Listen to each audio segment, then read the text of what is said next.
appreciate it. All right, guys.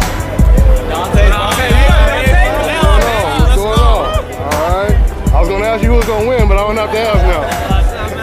What's up, y'all? All right, y'all.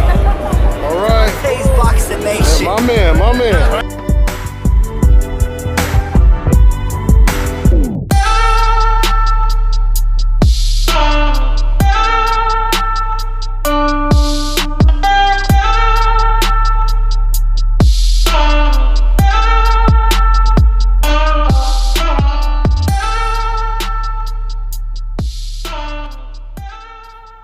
Dante's Boxing Nation, what's going on, guys?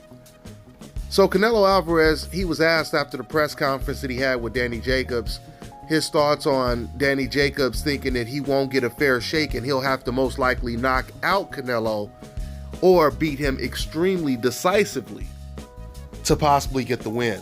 And this is what Canelo had to say in response to that. If he's already thinking about the judges and losing, he's already making an excuse of defeat.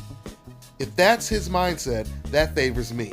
I always want to win by knockout. This won't be an exception.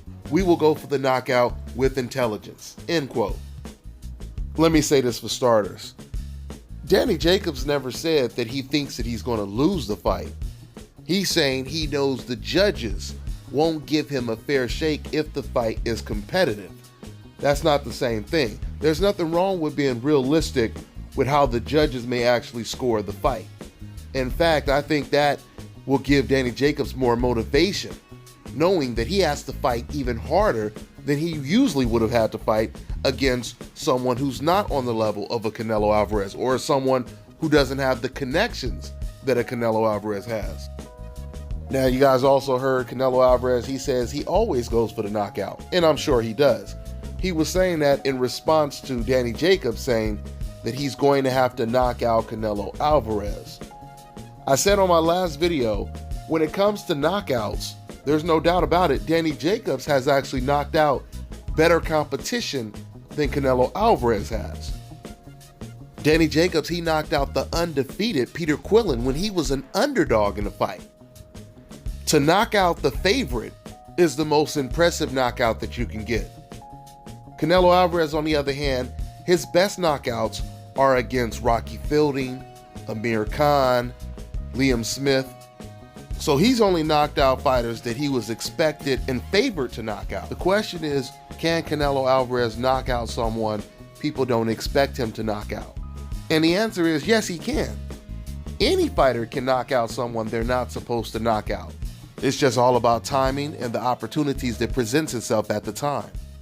So Canelo Alvarez, he said that Jacobs is already making excuses, but clearly Canelo has to know by now there's always at least one judge that has already filled out his scorecard before the fight has even started.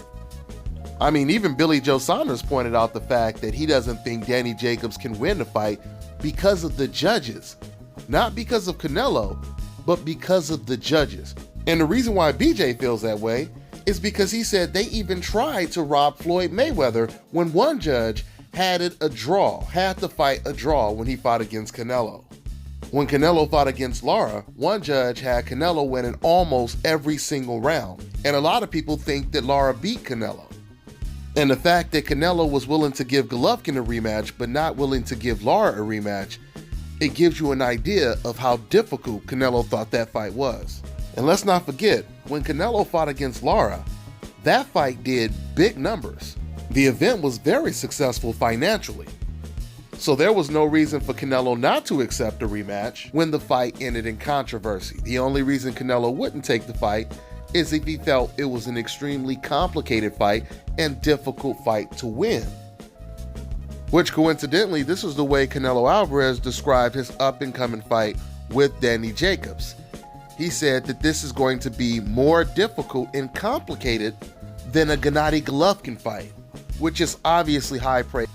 Now, when it comes to BJ Saunders and what he said, I've been telling you guys the same thing before BJ Saunders said it, or almost the same thing. I told you guys, when it comes to Danny Jacobs, he's going to either have to knock out Canelo, knock him down a couple of times, or beat him probably at least 9 rounds to 3 to even get a split decision win. Now, this is not to say that Canelo can't win the fight with his own skill, but what it does say is Canelo has many different ways to win this fight. He could possibly win this fight just being better than Danny Jacobs. Or he can win this fight with the judges. Or he can win this fight by landing the lucky punch or landing the perfect punch and knocking out Danny Jacobs. Danny Jacobs is going to have to do a lot more to win this fight than Canelo would have to do, is the bottom line.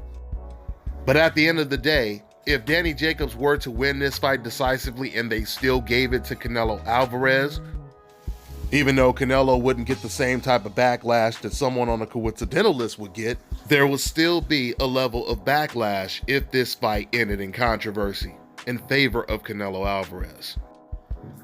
Let's see what happens May 4th. That's all I got for now, guys. I'm on to the next one. Take your striking game to the next level with the Focus Ball. Dramatically improve footwork, timing, accuracy, reflex, head movement, and striking technique. Train every time, everywhere with the Focus Ball.